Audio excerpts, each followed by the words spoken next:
আসসালামু আলাইকুম। চলে আসলাম আপনাদের সামনে FZS ভার্সন 2 বাইক নিয়ে।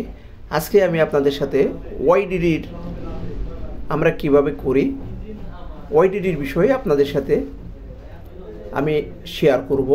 বাট ভিডিওটা কেউ স্কিপ করবেন না, অবশ্যই পুরো ভিডিওটা দেখবেন, তাহলে ওয়াইডিডি সম্পর্কে আপনি জানতে পারবেন। ওয়াইডিডি হচ্ছে একটা স্পেশাল টুলস যা ল্যাপটপ দ্বারাই আপনার বাইকের কোনো সেন্সরে কোথাও কোনো প্রবলেম আছে কি না সেটা আইডেন্টিফাই করা যায়।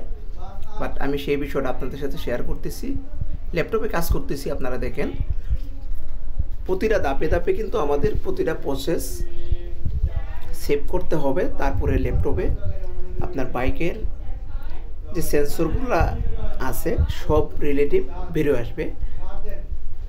এই যে প্রথম স্টেপ যেটা দিয়ে আমি কাজ করি সেটা হচ্ছে এই যে আপনার দুইটা ফলকুট, এই ফলকুট দুটো থাকলে কিন্তু আপনার বাইকে হলুদ সিগন্যালটা চলে উঠবে।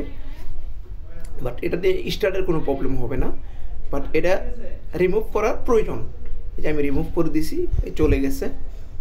তো আপনারা যারা সেন্সর রিলেটিভ যে বাইকগুলো আছে অবশ্যই আপনার বাইক যে কোনো বাইক হোক কিন্তু অবশ্যই ওয়াইডিডিটা করাবেন। এখন সেন্সর টেম্পারেচার আছে হলো 66, বাট এটাই হচ্ছে ওয়াইডিডি ডিভাইস যেটা আমি দেখালাম।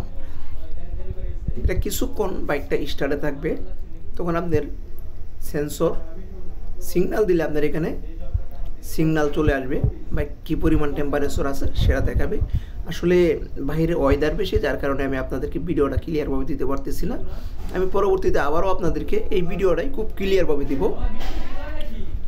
অবশ্যই যারা আমার চ্যানেলগুলো নিয়মিত দেখেন বিষয়টা দেখবেন, তাহলে আপনি বাইক সম্পর্কে সেন্সর সম্পর্কে বুঝতে পারবেন।